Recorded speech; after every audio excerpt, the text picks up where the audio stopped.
berfirman di dalam Al-Quran menjelaskan tentang peperangan ini. Allah mengatakan, ketika mereka musuh-musuh itu datang kepadamu dari atas kamu, musuh-musuh itu datang dari sebelah bawah kamu, dan ketika telah kacau balau penglihatan-penglihatan dan telah menyesak hati sampai ke kerongkongan, dan kamu menyangka terhadap Allah dengan berbagai macam persangkaan, disitulah diuji orang-orang yang beriman dan akan digoncangkan dengan goncangan yang sangat dahsyat. Lihat bagaimana Allah Subhanahu wa taala menjelaskan peperangan ini luar biasa. Disitulah orang-orang yang beriman diuji. Perang Khandaq ini atau dikenal dengan perang Ahzab terjadi di bulan Syawal, tepatnya 5 tahun setelah Nabi SAW menetap di Madinah, tentang 2 pasukan yang hendak berperang. Kita tahu bahwa dari kalangan kaum muslimin, maka pasukan terdiri daripada orang-orang muhajirin dan orang-orang ansar yang ada di Madinah. Adapun dari kalangan musuhnya, di antaranya adalah kabilah besar, kabilah Quraisy, dan kabilah-kabilah kecil di bawahnya. Kemudian kabilah Ghatafan, ini kabilah yang sangat besar, memiliki tentara banyak, dan memiliki kabilah-kabilah di bawahnya. Kemudian di sana ada kabilah Kinanah, dan tentunya juga keterlibatan orang-orang Yahudi, kemudian juga keterlibatan orang-orang munafik yang berada di tubuh kaum muslimin.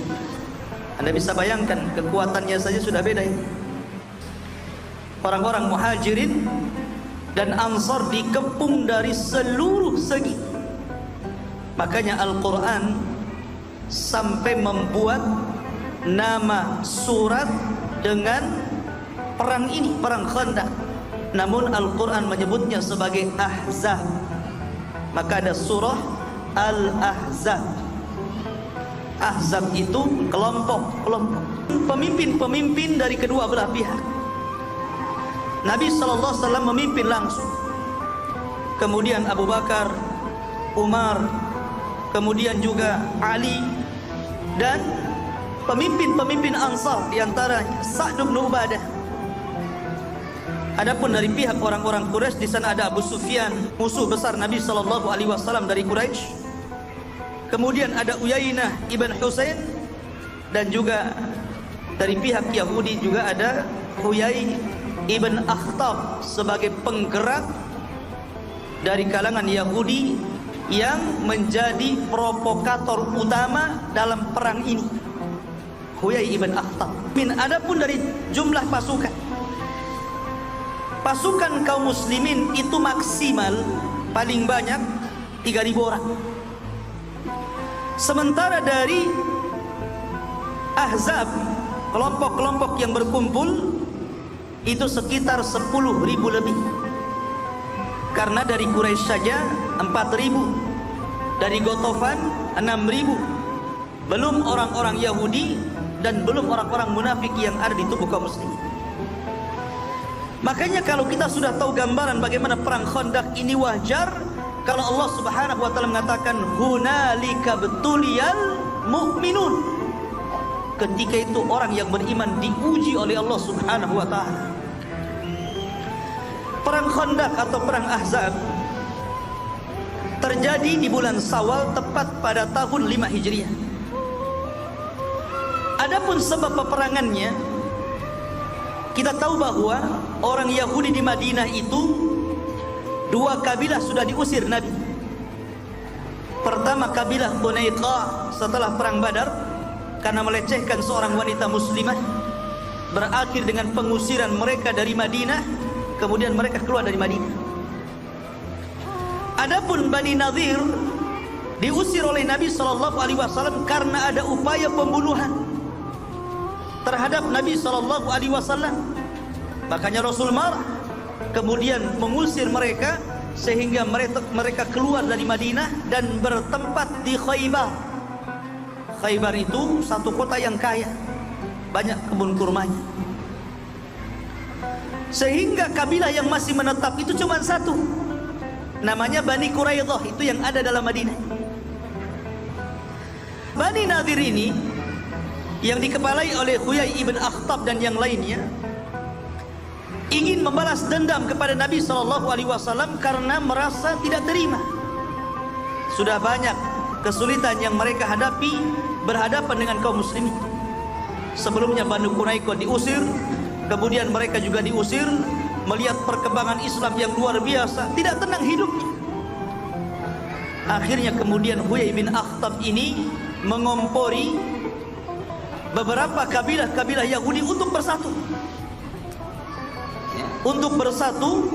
Kemudian akhirnya sepakat mengirim 20 orang sebagai perwakilan orang-orang Yahudi untuk menghasut seluruh kabilah Arab agar menyerang Nabi SAW dan pasukan.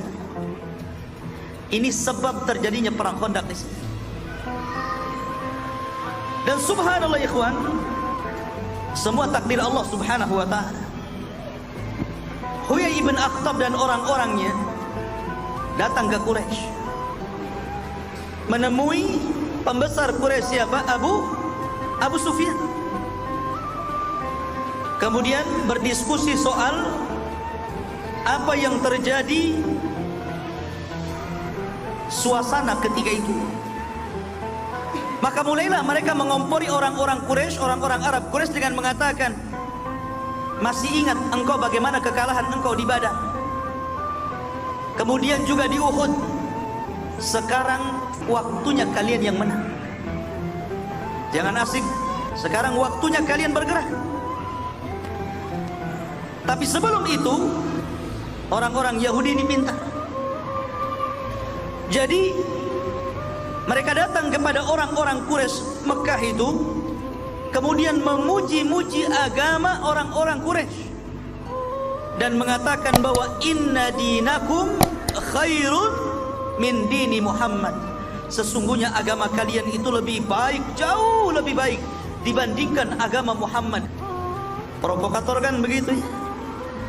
Dia harus ambil hatinya dulu. Akhirnya kemudian kata Abu Sufyan, mana buktinya? Kalau seandainya kalian itu mengatakan agama kami jauh lebih baik daripada agama Muhammad. Akhirnya 20 delegasi Yahudi ini sujud ke patung-patung mereka, menunjukkan bahwa agama orang Quraisy lebih baik dibandingkan agama Islam. Subhanallah, lihat orang-orang Yahudi ini. Orang Yahudi ini tahu bahwa agama Rasulullah SAW jauh dibandingkan agama orang Quraisy, karena orang Yahudi itu diberikan kitab. Mereka ahlul kitab. Dan sebelum orang-orang Ansar masuk Islam, mereka terdiri dari dua kabilah, Khazraj dan Aus. Itu biasa perang dengan orang Yahudi, karena orang Yahudi tidak suka dengan para penyembah berhala, karena orang Yahudi tidak menyembah berhala. Dan mereka tahu kebenaran yang ada pada Nabi SAW, cuman karena kesombongan dan hasad, akhirnya mereka menolaknya. Tapi mereka punya kaidah bahwa tujuan itu harus menghalalkan segala cara. Itulah kaidah mereka. Setelah kemudian dilihatnya orang-orang Yahudi memuji-muji agama orang Quraisy, kemudian orang-orang Quraisy melihat orang-orang Yahudi juga mau menyembah berhala mereka, terjadi kesepakatan di antara mereka bahwa mereka siap membawa pasukan besar. Dari situlah orang-orang Quraisy membawa 4.000 pasukan. Satu kabilah, dan anak-anak kabilah Quraisy sudah berhasil dipengaruhi oleh siapa? Oleh orang-orang Yahudi. Lihat pengecutnya orang Yahudi, tidak mau berhadapan langsung dengan kaum muslimin. Setelah berhasil, maka dia berangkat ke Ghatafan. Ghatafan ini walaupun besar kabilahnya, banyak pasukannya, tapi mereka sebenarnya pernah dikalahkan kaum muslimin. Karena pernah perang juga Rasul dan Ghatafan, tapi kalah kemudian mereka pulang. Karena kekalahan inilah tahu orang-orang Yahudi. Akhirnya kemudian mereka datang ke Ghatafan, kemudian merayu mereka dan kabilah-kabilah di sekitar Ghatafan agar bergabung dengan tentara Yahudi, dan mereka mengatakan, kalian serang Muhammad dan pasukannya dari luar, kami serang mereka dari dalam. Mau kemana ini? Kemudian orang-orang Yahudi menjanjikan kepada penduduk Ghatafan, kalau ini berhasil, maka sebagian kekayaan Khaybar akan diberikan kepada mereka. Maka mereka menyepakati waktunya untuk saling bertemu di Madinah.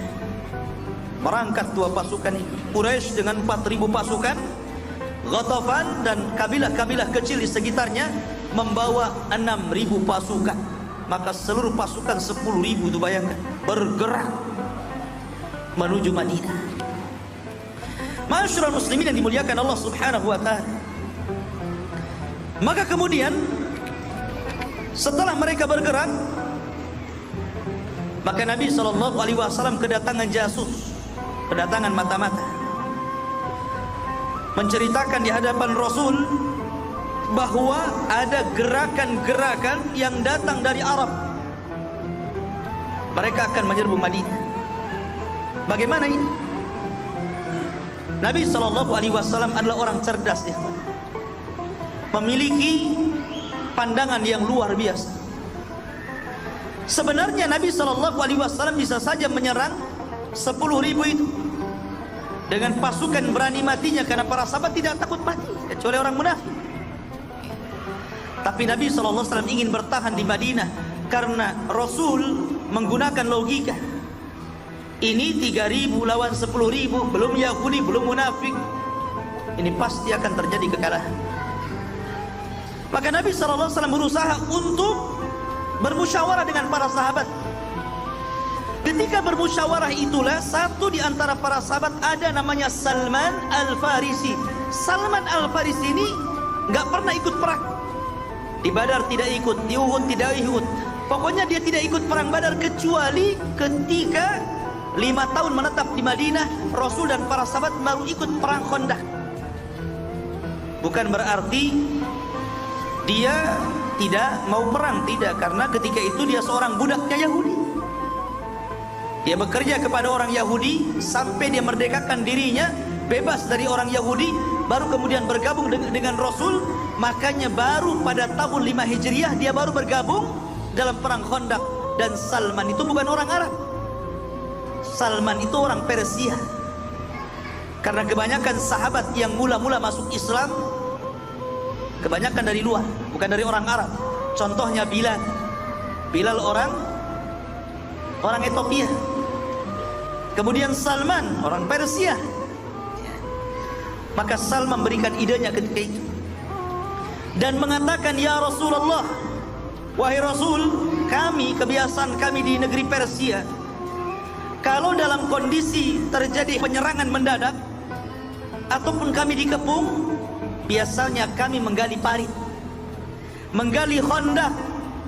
Makanya dari sisi ini perang itu disebut Khandaq, tapi dari sisi musuh yang gabungan-gabungan tadi, maka perang itu disebut Ahzab.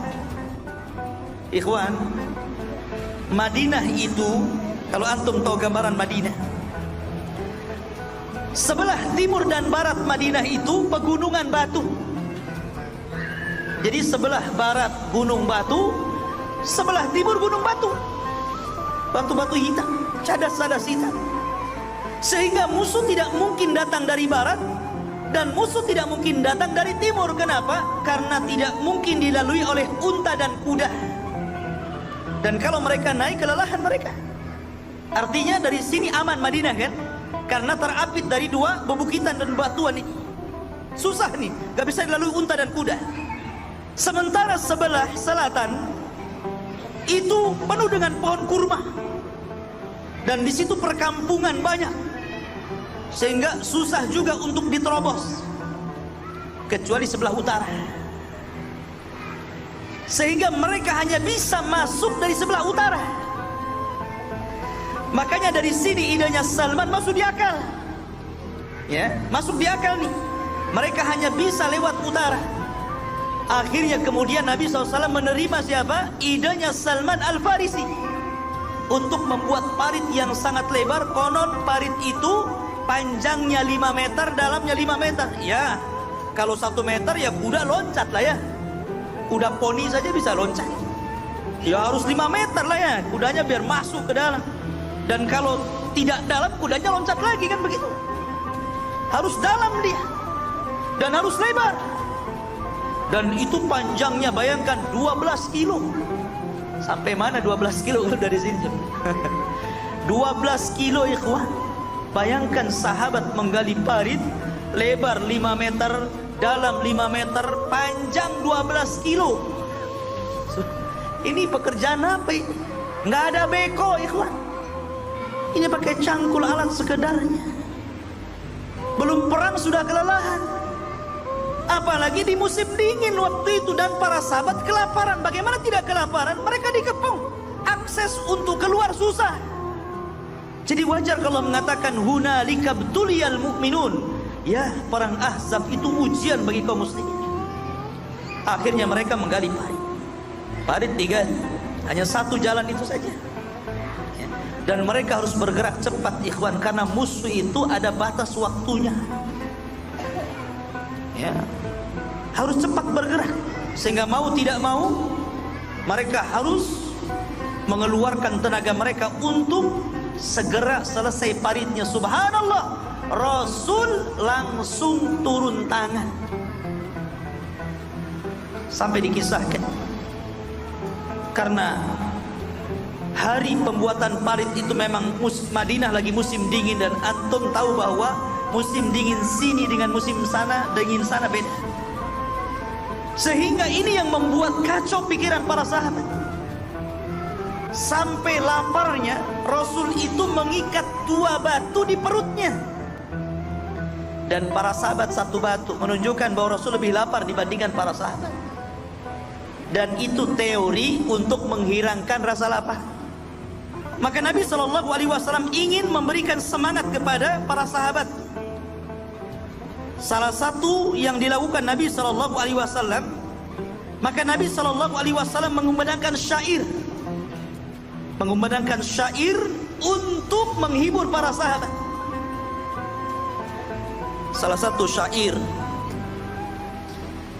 yang ma'ruf, kata Nabi SAW, menghibur para sahabatnya, karena mereka itu sudah keletihan, kelaparan, mereka harus membuat parit, mereka sedang dikepung. Anda bisa bayangkan tuh. Maka Nabi SAW mengatakan, la aisa illa aisal akhir. Sesungguhnya tidak ada kehidupan kecuali kehidupan akhir. Biarlah kita susah di dunia, biarlah kita prihatin di dunia, karena sesungguhnya kehidupan ini bukan di dunia, kata Rasul, tapi di akhirat. Ya Allah, ampuni orang-orang Ansar dan orang-orang Muhajirin. Jadi di sini Nabi SAW menghibur para sahabat. Bahkan dalam riwayat yang lain, sahabat kemudian membalas syair Nabi SAW. Kami membaiat kamu itu wahai Rasul hanya untuk jihad, hanya untuk jihad, dan kami tidak mungkin bergerak daripada niat kami ini. Subhanallah, tekad para sahabat luar biasa, tetap tidak mau meninggalkan Rasul dan berkhianat dengan Nabi SAW, padahal kondisinya sudah demikian gentingnya. Ada beberapa mukjizat yang terjadi di perang Khandaq ini. Salah satunya adalah ketika Nabi SAW dilaporkan oleh para sahabat ada batu yang menghalangi proyek penggalian parit. Maka Nabi SAW datang membawa alat sekedarnya, tiba-tiba turun. Kemudian Nabi SAW memukulkan batu yang sangat keras itu, tiba-tiba keluar percikan api dari batu itu. Kemudian ketika itu Nabi SAW ditampakkan Allah kerajaan Kisra. Kata Nabi SAW, Allahu Akbar, utitu mafatihas Syam. Kata Nabi SAW, Allahu Akbar, sungguh aku akan diberikan kunci-kunci pembendarahan Syam. Maksudnya kunci-kunci kerajaan Persia. Maka Nabi mengatakan, wallahi demi Allah, aku diperlihatkan Allah bagaimana istana-istana itu akan aku rebut di tempat berdiriku ini. Kemudian Nabi SAW memalu lagi kedua kalinya, keluar percikan lagi. Ketika itu Allah memperlihatkan bagaimana kekuasaan Romawi. Maka kemudian Rasul mengatakan, Allahu Akbar. Apaan tadi Romawi, sekarang Persia. Ya. Aku diperlihatkan istana-istana Persia, dan aku bisa melihat dari tempatku ini. Dan yang ketiga kalinya Rasul diperlihatkan negeri Yaman. Kata Nabi SAW, sungguh aku diperlihatkan kunci-kunci Yaman, dan aku bisa melihat Son'a dari tempatku ini. Orang-orang mukmin tentu mereka dalam kondisi seperti itu tentu akan berbeda ucapannya dengan orang-orang munafik. Walaupun dalam genting itu Rasul tidak menghibur diri, wallahi tidak menghibur diri. Rasul tidak sedang menghibur para sahabat dengan mengatakan seperti itu, karena itu mukjizat. Tapi lihat orang-orang munafik. Allah mengatakan ketika orang-orang munafik, mereka mengatakan, dan orang-orang yang hatinya sakit, apa yang dijanjikan Allah dan Rasulnya itu hanya tipu-tipu saja, hanya penipuan saja, hanya untuk supaya kita senang, supaya kita tenang, kita tidak khawatir. Mereka mengatakan, jangan lagi menyerang orang-orang kafir, mau buang hajat saja kami kesusahan dan ketakutan. Tapi orang-orang yang beriman berbeda ucapannya. Maka mereka mengatakan, Allah berfirman, dan ketika orang-orang yang beriman justru ketika mendengar dan melihat bagaimana pasukan Ahzab yang berkelompok-kelompok tadi siap menggempur mereka, kemudian Nabi SAW melihat akan kekuasaan Kisra, akan kekuasaan Kaisar, Romawi dan Persia dan Yaman akan takluk di tangan kaum muslimin. Orang-orang beriman mengatakan, apa yang dijanjikan Allah dan Rasul sebuah kebenaran. Apa yang dijanjikan Allah dan Rasulnya sebuah kebenaran. Dan mereka tidak menambah kecuali iman dan penyerahan diri mereka kepada Allah dan Rasulnya. Lihat, di sini ada kubu mukmin dan kubu munafik. Di dalam itu sudah kacau. Bagaimana di luar? Ini kabar secara khusus, tapi kabar secara umum adalah ayat yang saya bacakan tadi. Ayat yang saya bacakan tadi, Allah mengatakan, ija'ukum min fawqikum wa min asfala minkum wa idzagatil absaru wa balagatil qulubul hanajir wa tadunnuna billahi dununa hunalika btuliyal mu'minuna wa zulzilu zilzalan syadida. Ini gambaran umum perang Ahzab. Ketika musuh-musuh datang dari atas kalian, karena mereka muncul dari mana-mana. Kemudian dari bawah kalian, karena mereka juga bergerak di bawah, bukan hanya di bukit. Ketika itu sudah kacau balau penglihatan kaum muslimin, sudah bingung mana satu yang harus dilawan. Di sini ada musuh, di situ ada musuh, depan musuh, belakang musuh, gitu kan? Dan telah sesak hati mereka sampai sesaknya itu naik ke kerongkongan, sehingga mereka sudah kacau, sehingga sebagian mereka berprasangka yang tidak kepada Allah. Ketika itu Allah mengatakan, hunalika btuliyal mu'minun. Allah menguji orang-orang yang beriman. Allah uji orang-orang beriman. Subhanallah, luar biasa. Kemudian ketika dalam kondisi seperti itu, ada laporan kepada Nabi SAW pengkhianatan orang-orang Yahudi. Maka Nabi SAW memilih 3 atau 4 pimpinan Ansar, diantaranya Sa'd bin Mu'ad, Sa'd bin Ubadah, Abdullah ibn Rawaha, dan satunya lagi. Kata Nabi SAW, tolong cari tahu kepada orang-orang Yahudi sana, betul tidak mereka berkhianat? Kalau mereka tidak berkhianat, maka umumkan di tengah-tengah manusia bahwa Yahudi tidak berkhianat. mereka tetap memegang perjanjian perdamaian dengan kita. Tapi kalau mendengar mereka berkhianat, maka jangan bicarakan di tengah-tengah manusia, rahasiakan perkara ini, karena ini bisa menggoncangkan hati kaum muslimin. Berangkat Sa'd bin Ubadah, pimpinan daripada Aus. Berangkat Sa'd bin Mu'ad, pimpinan Aus. Sa'd bin Ubadah, pimpinan Khazraj. Dan juga Abdullah bin Rawahah, pembesar Khazraj. Dan satu lagi kemudian menjadi jasus, mata-mata. Dan subhanallah, mereka mendapatkan kabar kebenaran tentang pengkhianatan dan akan berkhianatnya orang-orang Yahudi, baik orang Yahudi yang di luar Bani Nadir dan Qunaiqah, ataupun Yahudi yang ada dalam Bani Quraidah. Oh, bergegas mereka, datang melapor kepada Nabi SAW. Makin kacau suasana. Ini diserang dari luar dan dalam ini. Apa yang harus dilakukan? Maka ketika itu Nabi SAW kemudian memanggil dua pemimpin Madinah ini, Sa'd bin Ubadah dan Sa'd bin Mu'ad. Kata Rasul, kalau begini kita harus menghalau orang-orang Ghatafan, karena mereka banyak pasukan, 6.000 pasukan Ghatafan itu banyak. Kalau Quraisy 4.000 saja. Bagaimana kalau seandainya separuh kekayaan Madinah kita serahkan kepada mereka, biar mereka pulang, biar kita berhadapan dengan Quraisy saja. Maka kata Sa'd bin Ubadah, Rasul, apakah itu wahyu dari Allah ataukah hanya ide kamu saja?